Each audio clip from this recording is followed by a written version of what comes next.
Praise the Lord. கர்த்தருடைய பரிசுத்தநாமத்துக்கு மகிமை உண்டாவதாக. இன்றைய நாள் பொழுதிலே உங்களது சந்திப்பில் நான் மிகவும் மகிழ்ச்சி கொள்கிறேன். கர்த்தர் உங்களையும் உங்கள் குடும்பங்களையும் ஆசீர்வதித்து பாதுகாத்து வழிநடத்துவாராக. எனக்கு அருமையானவர்களே, இன்றைய நாளுக்கான இறைவாக்கியம்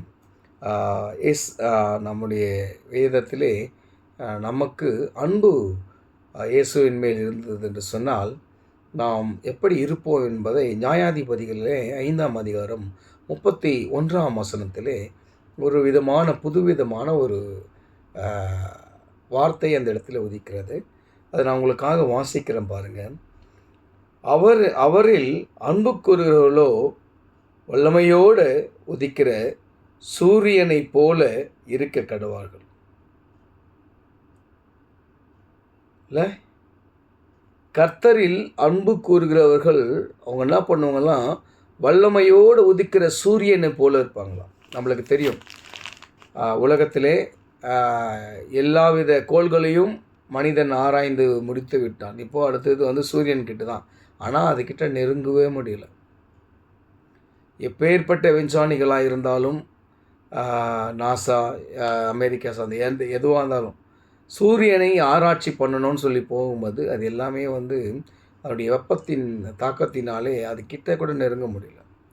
அப்போது நாம் கர்த்தரிடத்தில் அன்பு செலுத்தும் போது, கர்த்தரோடு நல்லுறவு கொண்டிருக்கும்போது, அவரை நாம் விசுவாசித்து அவரில் அன்பு கூறும்போது நாம் சூரியனை போல வல்லமையோடு இருப்போமா இல்லையா? இன்றைக்கி நீங்கள் விசுவாசிங்க, நம்ம எல்லோரும் விசுவாசிக்கணும். கர்த்தரிடத்தில் நாம் அன்பாக இருந்தோம் என்று சொன்னால் நம்மை சுற்றிலும் என்னதான்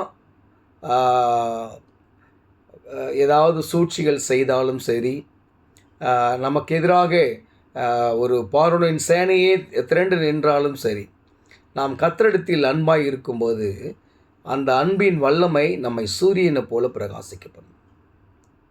சூரியனை போல நம்ம பிரகாசிக்கும்போது நம்மிடம் நெருங்குவதற்கு கூட கர்த்தர் பகைவர்களை அனுமதிக்க மாட்டார். அதனால் இன்றைக்கி நீங்கள் நம்ம எல்லோரும் விசுவாசிங்க. இந்த வார்த்தைகளை கேட்குற நீங்கள் எல்லோரும் அன்புள்ளவர்களாக இருங்க, கர்த்தரிடத்தில் அன்புள்ளவர்களாக இருங்க. அந்த அன்பு கர்த்தரிடத்தில் பரிபூர்ணமாக இருந்ததுன்னு சொன்னால் அந்த அன்பினாலே நாம் வல்லமையுள்ள ஒரு சூரியனை போல நாம் பிரகாசிக்க கர்த்தர் கிருபை செய்வார். விசுவாசிங்க. உங்களுடைய வாழ்க்கையும் இந்த வார்த்தையின்படி அவரில் அன்பு கூறுகிறவர்களோ வல்லமையோடு உதிக்கிற சூரியனை போல் என்ன பண்ணுவாங்களாம், இருப்பாங்கன்னு சொல்லி உங்கள் வாழ்க்கையை கர்த்தருடைய நாமத்தினால் ஆசீர்வதிக்கிற கர்த்தர் உங்களை ஆசீர்வதித்து பாதுகாக்க கடவுள். ஆமென்.